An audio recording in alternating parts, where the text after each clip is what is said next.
नमस्कार, मैं हूं आपका दोस्त विजय विद्रोही। विजय फैक्टर में आप सबका स्वागत है। तो प्रशांत किशोर पीके एक बार फिर सभी टीवी चैनल अखबार वालों को इंटरव्यू दे रहे हैं और जितने इंटरव्यू दिए हैं उनको पढ़ने के बाद, सुनने के बाद उनकी भाषा को, पॉलिटिकल भाषा को डिकोड करने की कोशिश करते हैं। प्रशांत किशोर अपने इंटरव्यू में एक नीतीश कुमार का राजनीतिक मरसिया पढ़ रहे हैं। उनकी नज़र में नवंबर का चुनाव का नतीजा आने के बाद नीतीश कुमार बिहार के राजनीतिक पटल से गायब हो जाएंगे, यानी मुख्यमंत्री किसी सूरत में बने रहने वाले नहीं हैं।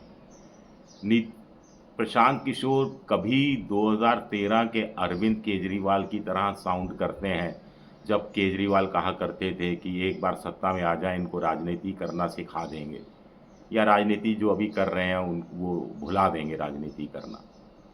कभी प्रशांत किशोर कांशीराम साउंड करते हुए नज़र आते हैं, जो कांशीराम कहा करते थे कि सत्ता की मास्टर की तो बीएसपी के पास होनी चाहिए। अब क्या मास्टर की प्रशांत किशोर के पास होगी, नहीं होगी, ये स्पष्ट नहीं है। हालांकि वो दावा कर रहे हैं कि 125-130 सीटें आ गई तो भी उनके लिए ठीक नहीं रहेगा, क्योंकि वो एक लैंडस्लाइड विक्ट्री की उम्मीद कर रहे हैं। प्रशांत किशोर मानकर चल रहे हैं कि वो गेम चेंजर साबित होने वाली है। उनकी जन स्वराज पार्टी एक गेम चेंजर साबित होने वाली है। बिहार में पहली बार पिछले 20-25 सालों में पहली बार त्रिकोणात्मक चुनाव होने वाला है, वो भी सभी 243 सीटों पर। यानी सभी सीटों पर वो दमदार मजबूती के साथ उनके उम्मीदवार लड़ते हुए दिखाई देंगे, ऐसा प्रशांत किशोर उम्मीद कर रहे हैं। प्रशांत किशोर मानकर चल रहे हैं कि त्रिशंकु विधानसभा होगी। वो कह रहे हैं कि एनडीए किसी भी सूरत में अपने दम पर सत्ता में नहीं आ पाएगी। वो ये मानकर चल रहे हैं कि लालू की पार्टी या लालू के गठबंधन को जनता पसंद नहीं करती, क्योंकि वो लालू को पसंद नहीं करती तो वो सत्ता से बाहर होगी। तो कुल मिलाकर मोटा मोटा बिटवीन द लाइंस पढ़ा जाए तो प्रशांत किशोर को लगता है कि त्रिशंकु विधानसभा की स्थिति होगी, जिसमें एनडीए सबसे बड़ा गठबंधन होगा और सत्ता की मास्टर की प्रशांत किशोर के हाथ में होगी। लेकिन इससे प्रशांत किशोर सत्ता का दरवाज़ा नहीं खोलेंगे। याद है आपको, एक बार पहले 2005 या 2006 में हुआ था, लालू प्रसाद यादव को मुख्यमंत्री बना सकते थे रामविलास पासवान, लेकिन वो एक मुस्लिम मुख्यमंत्री के नाम पर अड़ गए थे। किसी को समर्थन नहीं दिया था। 28 विधायक शायद रामविलास पासवान के जीत कर आए थे और बिहार में दोबारा चुनाव कराना पड़ा था। तो वो दौर आएगा शायद 2007। वो ये मानकर चल रहे हैं कि वो दोबारा चुनाव चाहेंगे प्रशांत किशोर, और फिर जब दोबारा चुनाव होंगे तो उसमें जनता उनको एक विकल्प के रूप में, मजबूत विकल्प के रूप में स्वीकार कर ही लेगी, ऐसा वो मानकर चल रहे हैं। प्रशांत किशोर मानकर चल रहे हैं कि वो सबसे ज़्यादा नुकसान नीतीश को करेंगे। पहली बात, वो वोट कटवा उनको कहा गया तो उस पर उन्होंने कहा चलिए, कुछ लोगों ने मुझे वोट कटवा तो स्वीकारा, बाकी लोग तो हाशिए पर डाल रहे थे कि हम वोट कटवा तक साबित नहीं होंगे। प्रशांत किशोर को लग रहा है कि वो सबसे ज़्यादा नुकसान नीतीश कुमार को करेंगे, उसके बाद बीजेपी यानी एनडीए को करेंगे, और उसके बाद नुकसान करने की बारी होगी लालू प्रसाद यादव के महागठबंधन या लालू प्रसाद यादव को। क्या ऐसा होगा?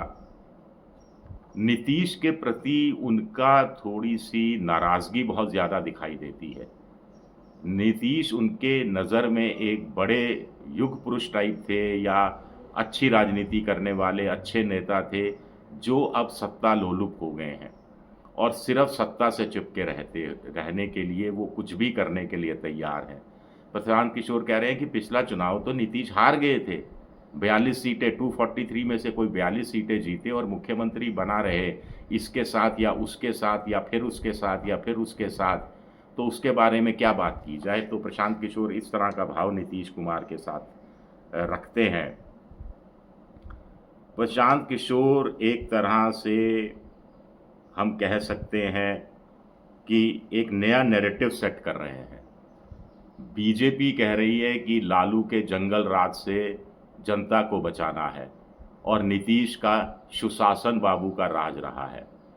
प्रशांत किशोर एक नया नैरेटिव सेट कर रहे हैं। वो कह रहे हैं कि बिहार की जनता को ना तो नीतीश कुमार का अधिकारियों का जंगल राज चाहिए, ना ही लालू प्रसाद यादव के अपराधियों का जंगल राज चाहिए। यानी वो जंगल राज शब्द का जैसे बीजेपी अपनी तरह से फ़ायदा उठाने की कोशिश करती है, वैसे वो अपनी तरफ से एक नया मुहावरा गढ़ रहे हैं कि लालू का जंगल राज है तो नीतीश का भी जंगल राज है और बीच में जनता के पास जन सुराज है। तो जनता जन सुराज की तरफ बढ़ेगी। दोनों तरह के जंगल राज से वो मुक्ति चाहती है। प्रशांत किशोर बार बार कह रहे हैं कि 60% से ज़्यादा जनता बिहार की बदलाव बदलाव और बदलाव चाहती है। आमतौर पर इसका आंकलन कैसे किया जाता है? जब जनता कहे बदलाव, यानी जो सत्ता में है उसको हटा दिया जाए, सत्ता में बैठे हुए लोगों को बदल दिया जाए तो बदलाव हो जाता है। लेकिन प्रशांत किशोर का नज़रिया यहाँ अलग है। वो कह रहे हैं कि जनता नीतीश कुमार से हर कीमत पर, जो लुटेरे रहे हैं, हर कीमत पर बदलाव चाहती है, लेकिन वो लालू प्रसाद यादव को दोहराना भी नहीं चाहती। वहाँ भी वो ऊब चुकी है जंगल राज के समय से चारा घोटाले के चक्कर में, और वो बदलाव चाहती है। प्रशांत किशोर की नज़र में नीतीश कुमार और लालू यादव दोनों या तो भ्रष्ट हैं या भ्रष्टाचार को बढ़ावा देने वाले हैं, और दोनों को जनता उनकी नज़र में निरस्त करने वाली है और जन स्वराज पर यकीन करने वाली है। कितना यकीन करेगी इसको लेकर वो तो अपनी तरफ से बहुत ज़्यादा कॉन्फिडेंट नज़र नहीं आते, लेकिन कॉन्फिडेंट नज़र आते हैं। एक बात और है कि नीतीश का वो पीछे, नीतीश वो 20 साल से सत्ता में है, तमाम पैरामीटर्स पर बिहार बहुत नीचे आता है, तो ऐसे में सुशासन किस बात का हुआ, शासन किस बात का हुआ? नीतीश फैसले लेने की स्थिति में नहीं है, वो बीमार हैं, मानसिक रूप से बीमार हैं, ऐसा प्रशांत किशोर का कहना है। और ऐसे आदमी को कोई मुख्यमंत्री बनाना किसी भी कीमत पर पसंद नहीं करेगा। ये प्रशांत किशोर की एक सोच है। कुल मिलाकर उनके जो इतने 4-5-6 इंटरव्यू मैंने इधर उधर डिजिटल मीडिया पर सुने, उससे साफ जाहिर होता है कि प्रशांत किशोर को लगता है कि वो दिल्ली के 2013 के 13-14 के अरविंद केजरीवाल साबित हो सकते हैं। केजरीवाल को भी पहली बार जब चुनाव हुआ था तो सत्ता अपने दम पर नहीं मिली थी, किसी के साथ सत्ता में आए थे वो कांग्रेस की मदद से। लेकिन दिल्ली छोटी विधानसभा 70 सीटें, बिहार 243 सीटें, फिर यहाँ जातियाँ, दिल्ली में जाति नाम की चीज़ उस रूप में सामने नहीं आती, लेकिन प्रशांत किशोर के बिहार में जाति प्लस जाति प्लस जाति, ऐसे में प्रशांत किशोर अपने लिए क्या वाकई में जगह निकाल पाएंगे, एक बड़ा सवाल उठता है। शुक्रिया मेरा वीडियो देखने के लिए। पसंद आए तो लाइक कीजिए, सब्सक्राइब कीजिए, शेयर कीजिए।